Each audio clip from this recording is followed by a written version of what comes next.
बोलिए कि डिजाइन में डाल दें।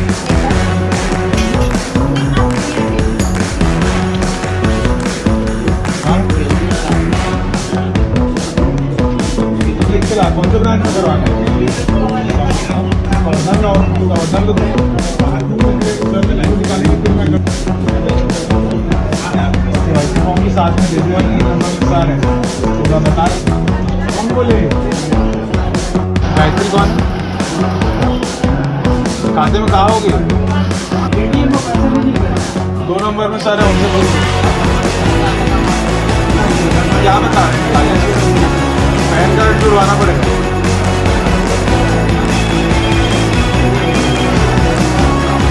तो आधार लिंक के ऐसा तो आना चाहिए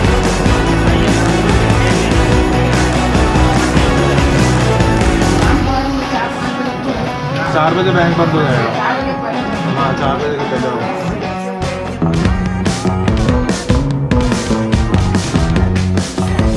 माय यूट्यूब चैनल और आज हमारे साथ बहुत ही स्पेशल गेस्ट है जिनका नाम है अनन्या साहू जिन्हें मैं प्यार से अनन्या सर भी कहता हूँ। रिसेंटली अनन्या सर ने एसबीआई क्लर्क का एग्जाम क्रैक किया है और रिसेंटली उनका ज्वाइनिंग भी हुआ है।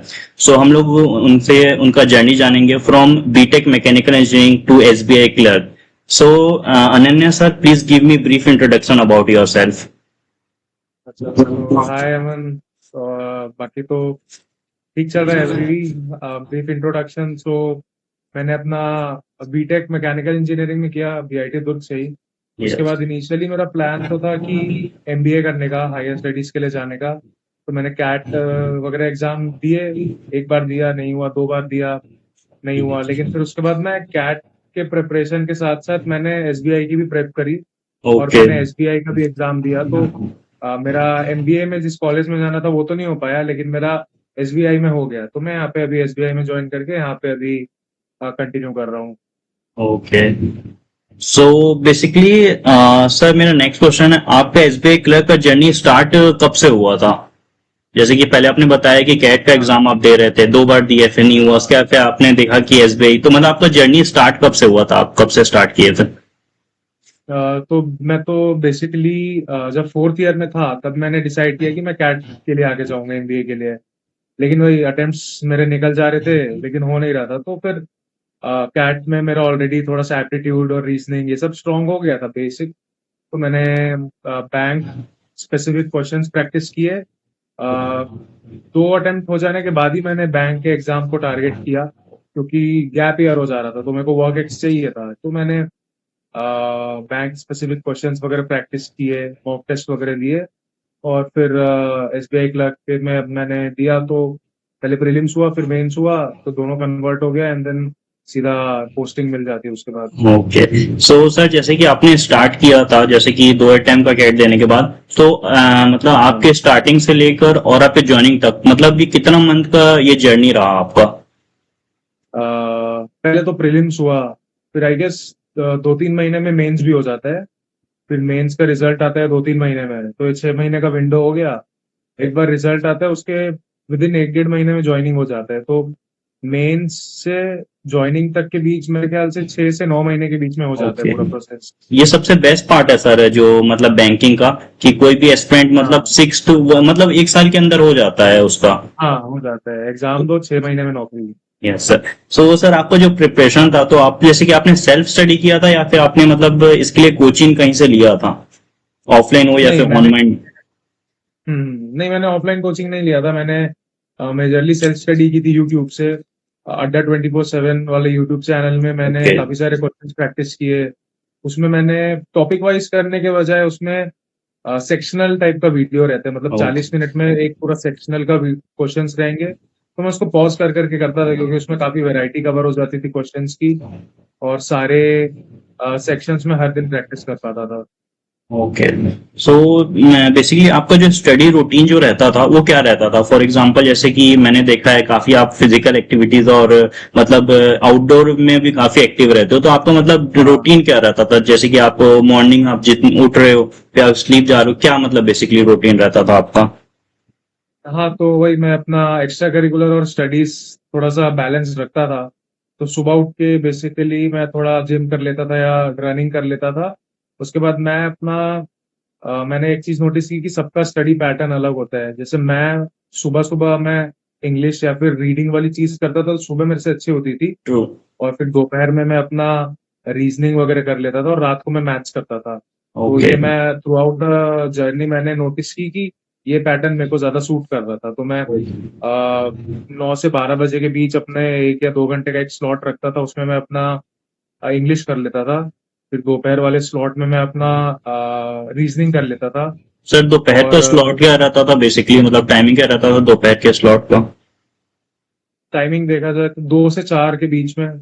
ओके। उसके बाद मैं शाम को थोड़ा ब्रेक लेता था, क्योंकि मैं बहुत ज्यादा कंटिन्यूअस पढ़ाई मेरे से हो नहीं पाती थी, वो मेरे को सूट नहीं करता था। तो सुबह एक स्लॉट हो गया, दोपहर का हो गया, फिर शाम को मैं कुछ घर में ही कुछ काम कर लिया है, दोस्तों से मिलके आ गया। फिर रात को 9 से 10 या फिर 9 से 12, मतलब रात वाला विंडो काफी लंबा रहता था। मैं अपने हिसाब से कर लेता था। अगर मेरा नंबर ऑफ क्वेश्चंस हो जाते थे जल्दी, तो मैं जल्दी वाइंड अप कर देता था। तो वैसे ही मेरा मतलब जो मैथ्स वाला विंडो था मेरा फ्लेक्सिबल रहता था, क्योंकि मेरा मैथ्स थोड़ा स्ट्रांग था, तो मेरे को उसमें बहुत ज्यादा प्रैक्टिस नहीं लगी। ओके। सो सर जो एसबीआई क्लियर का कंप्लीट सिलेक्शन प्रोसेस क्या रहता है? पूरा जैसे कि प्रीलिम्स में सिलेक्शन प्रोसेस क्या रहता है? सबसे पहले तो एग्जाम फॉर्म भरने के बाद प्रीलिम्स का डेट आता है, डेट और स्लॉट सेंटर, वो एग्जाम दे दिया। फिर 2-3 महीने में रिजल्ट आएगा। फिर उसके बाद मेंस होगा। फिर मेंस में अगर सिलेक्शन हो जाता है तो उसके बाद मेल आता है, उसमें हमको मेडिकल देने जाना रहता है। तो वो जैसे मैंने छत्तीसगढ़ से भरा था, तो मेरे को बिलासपुर मॉड्यूल मिला। ओके। बिलासपुर में मेरे को जाना पड़ा था अपना मेडिकल देने। फिर मैंने मेडिकल दिया। फिर उसके 15 दिन बाद मेरी ज्वाइनिंग हो गई। तो ज्वाइनिंग में ओरिएंटेशन में वहीं बुलाया गया बिलासपुर। फिर दो 2 दिन का प्रोग्राम था।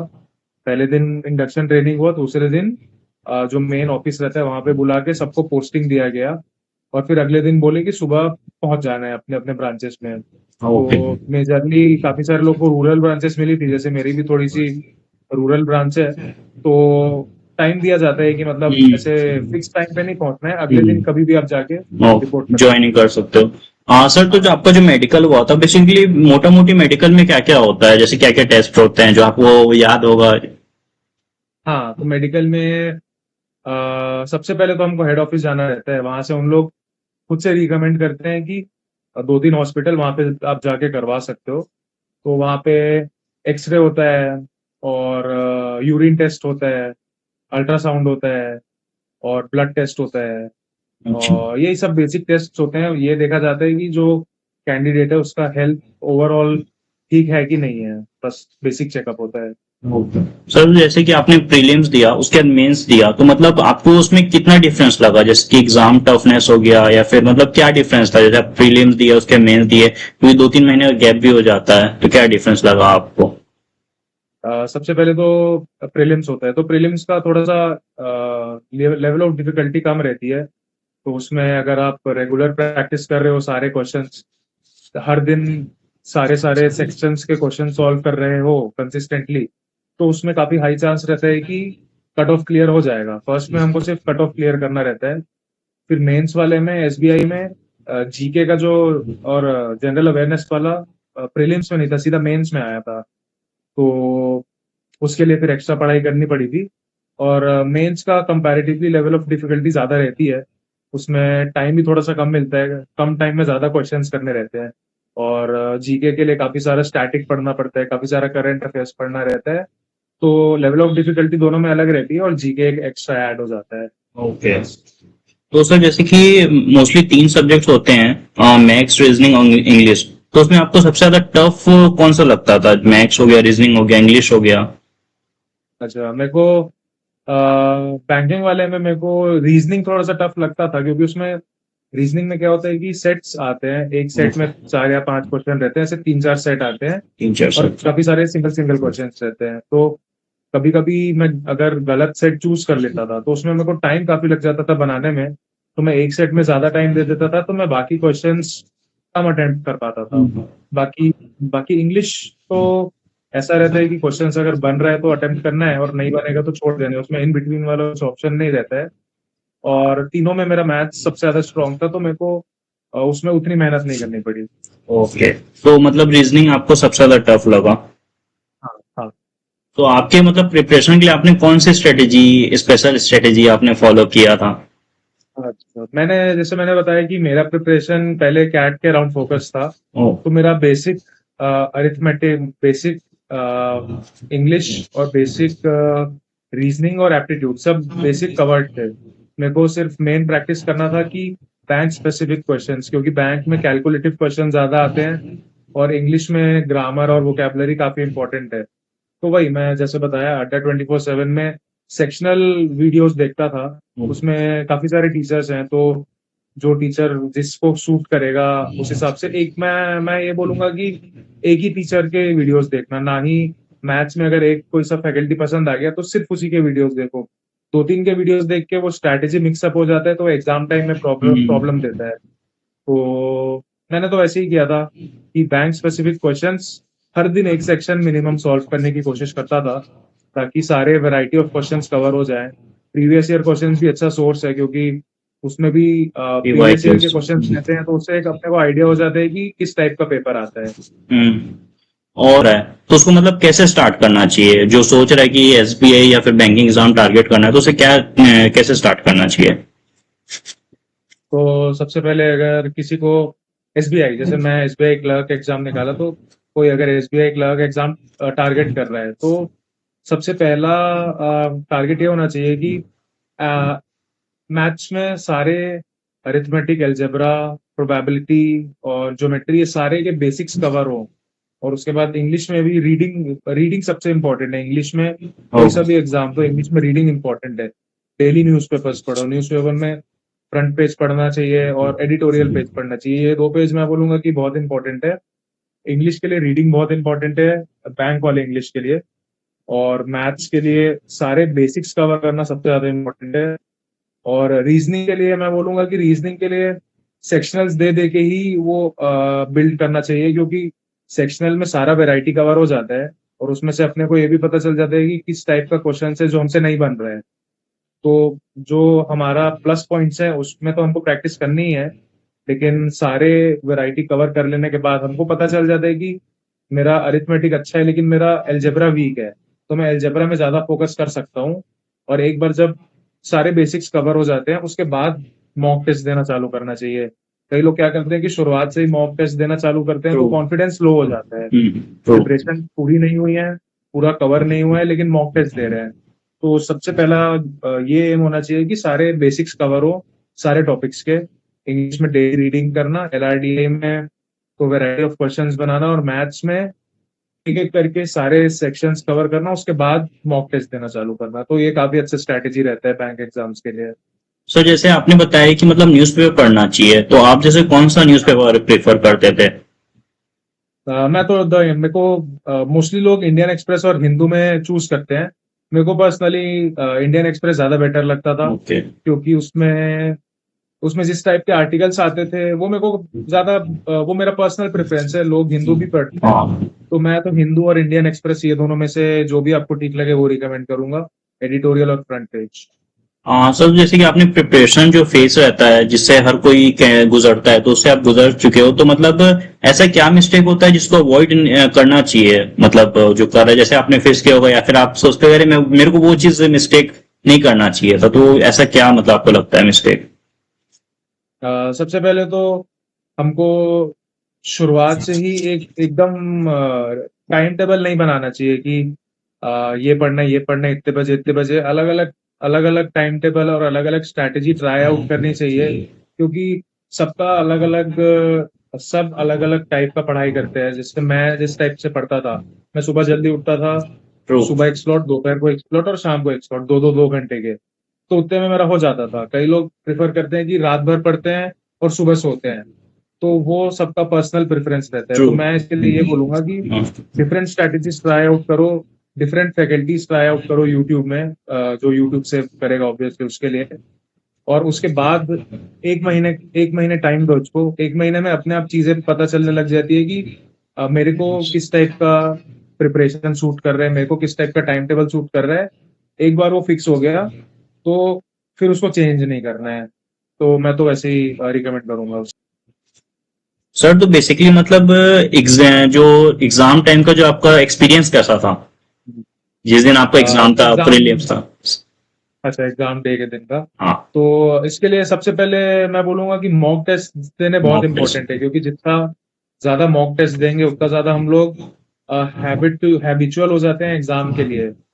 मैंने जैसे 10 20 या 50 मॉक टेस्ट दे दिए, तो मेरे को यस। ऑलरेडी पता है कि मेरे को किस तरीके से मॉक अटेम्प्ट करना है, और मैं उस दिन कुछ मेरे लिए नया नहीं रहेगा, क्योंकि मैंने ऑलरेडी मॉक टेस्ट बहुत सारे प्रैक्टिस कर लिए हैं। तो मैं तो बोलूंगा कि मॉक टेस्ट बहुत सारे, तो जितना हो सके सबसे पहले बेसिक्स कवर करो, फिर maximum number of mock test दो। मॉक टेस्ट का एनालिसिस बहुत ज्यादा इंपॉर्टेंट है। कई लोग सिर्फ मॉक टेस्ट दे देते हैं और स्कोर देख लेते हैं और खत्म।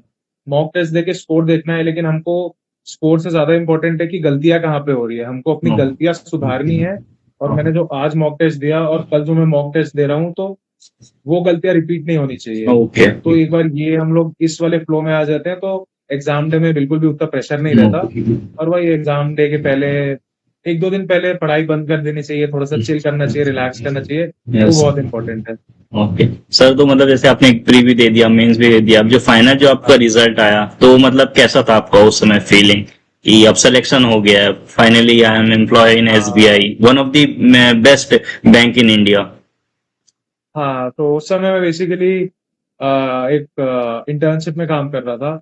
तो जिस समय मैं अपने वर्किंग आवर्स में ही था, जिस समय रिजल्ट आया, तो वही सबसे पहले मैं वहां से अपने घर गया, मिठाई वगैरह लेके। तो घर वालों को पहले मिठाइयाँ खिलाई, फिर उसके बाद बताया कि हो गया सिलेक्शन। तो मेरे से ज्यादा इम्पोर्टेंट था कि मेरे घर वाले ज्यादा खुश हुए। तो उस वो एग्जाम के रिजल्ट से ज्यादा मेरे को उसमें ज्यादा अच्छा लगा कि मेरे घर वालों को अच्छा लगा मेरे रिजल्ट को देख के। तो that was nice. So sir, currently आप मतलब एसबीआई क्लर्क तो वर्क कर रहे हो, तो आपका एसबीआई क्लर्क में कैसा एक्सपीरियंस है, वर्कलोड और एक्सपीरियंस कैसा है एज एसबीआई क्लर्क काम करने में? तो मैंने शुरुआत के इसमें 6 महीने का प्रोबेशन पीरियड होता है। तो 6 7 महीने काम करने के बाद मेरे को एक चीज पता चला कि एसबीआई एक काफी अच्छा ब्रांड है काम करने के लिए भी। और एसबीआई और बाकी बैंक्स में डिफरेंशिएटिंग फैक्टर दिख जाता है। तो क्लेरिकल पोस्ट में अगर किसी को काम करना है, तो मैं तो रिकमेंड करूंगा कि एसबीआई सबसे अच्छा इंस्टीट्यूट है काम करने के लिए। काफी अच्छा फैसिलिटीज प्रोवाइड करता है, सैलरी भी अच्छी है, और अच्छा एक्सपीरियंस काफी अच्छा था। अ, जितना बड़ा बैंक रहता है उतना ज्यादा वर्कलोड रहता है। तो बैंक बोलने के लिए तो 4 बजे बंद हो जाता है, लेकिन बैंक बंद होने के बाद भी बैंक के काम चलते रहते हैं। तो ट्रू। वो तो एक अपने आप हैबिट बन जाती है कि थोड़ा लेट सीटिंग करने का। बाकी एसबीआई काफी अच्छा इंस्टीट्यूट है, और काम करने के लिए अपने एम्प्लॉयज के लिए काफी अच्छा से केयर करता है। वर्कलोड तो काफी मिलता है, लेकिन वो काम करते करते हम लोग उतना एक्सट्रीम वर्कलोड आराम से हैंडल करना सीख जाते हैं। तो एक बहुत अच्छी बात है। तो सर मतलब बहुत इंपॉर्टेंट क्वेश्चन है, सैलरी और पर्क्स क्या रहते हैं एसबीआई क्लर्क के? मोस्टली मतलब जो प्रिपरेशन करने स्टार्ट करा ना, पहले यहीं पे आके उसको अटकता है, उसके बाद फिर वो चीज पे बाकी चीजों पे जाते हैं, सिलेबस पे। हाँ, वो तो है। तो एसबीआई क्लर्क में इन हैंड सैलरी हर महीने 40 से 45 थाउजेंड के बीच में रहती है। बाकी अलाउंस कुछ कुछ मिलते हैं, न्यूज़पेपर अलाउंस, पेट्रोल का अलग से अलाउंस मिलता है। और कुछ कुछ क्लेम्स भी मिलते हैं, जैसे मेडिकल में किसी को कुछ दिक्कत है तो उसके भी बिल्स डाल सकते हैं। हर 3 साल में एक बार स्पेक्टेकल रीइंबर्समेंट का क्लेम मिलता है।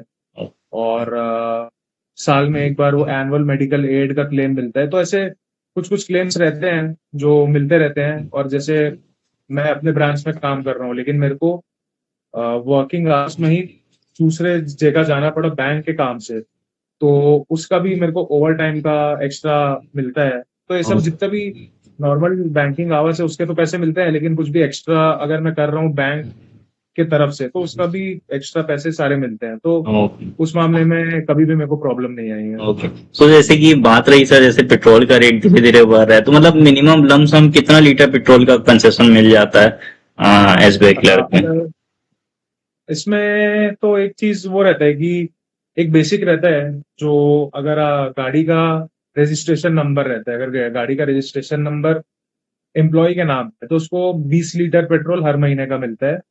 और अगर वो नहीं है तो फिर एक बेसिक मिनिमम अमाउंट मिलता है सबको। Yes sir. Hmm. So sir SBI clerk के बाद आपका प्रमोशन मतलब कैसा रहेगा? जैसे आप अभी क्लर्क हो, फिर प्रमोशन से आपका कैसा रहेगा? हाँ, तो अगर क्लर्क के बाद प्रमोशन प्रमोशन लेने से ऑफिसर की पोस्ट मिलती है। तो दो तरीके से मैं ऑफिसर जा सकता हूँ। एक तो मैं एसबीआई पीओ का एग्जाम दूं और उसको मैं क्लियर करूं, तो मैं एसबीआई क्लर्क से हटके मैं सीधा एज अ पीओ बैंक आऊंगा। और एक इंटरनल एग्जाम जो होता है वो रहता है टीओ, वो होता है ट्रेनी ऑफिसर। पीओ हो गया प्रोबेशनरी ऑफिसर, टीओ ऑफिसर। तो इंटरनल एग्जाम होते हैं JAIIB, जैब और कैब, ऐसे करके दो एग्जाम होते हैं बैंकिंग के। तो अगर मैं ये दोनों एग्जाम क्लियर कर लेता हूँ तो मैं 3 साल में एलिजिबल हो जाता हूँ टीओ का एग्जाम देने के लिए। तो अगर मैं इसी लाइन में कंटिन्यू करूंगा और मैं जैब और कैब निकाल लिया, तो जैब कैब निकालने से मेरे को सैलरी में भी इंक्रीमेंट मिलेगा और मैं 3 साल में एलिजिबल हो जाऊंगा कि मैं इंटरनल एग्जाम दे दूं ऑफिसर के लिए। तो फिर मैं वो एग्जाम भी क्लियर कर लिया तो एज अ ट्रेनिंग ऑफिसर बनूंगा। तो टीओ काफी अच्छा पोस्ट है क्योंकि 3 साल का ऑलरेडी प्रायर एक्सपीरियंस रहता है लोगों को। और उसमें फिर सैलरी भी हाइक हो जाती है और उसमें रिस्पॉन्सिबिलिटीज भी बढ़ती जरूर है, बट वो एक काफी अच्छा पोस्ट है जिसको बैंक में कंटिन्यू करना है उसके लिए। सो सर आप नेक्स्ट 10 ईयर में अपने आप को कहाँ मतलब देखते हो मतलब?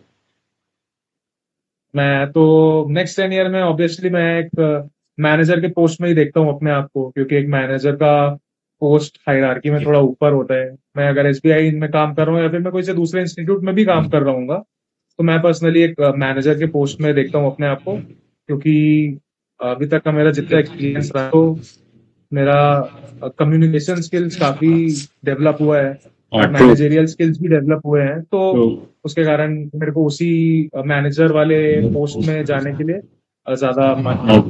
तो सर अब हम लोग एक छोटा सा गेम खेलेंगे जिसका नाम है रैपिड फायर। जो मैं क्वेश्चन पूछूंगा आपको जवाब देना है। सो सर गवर्नमेंट जॉब और प्राइवेट जॉब?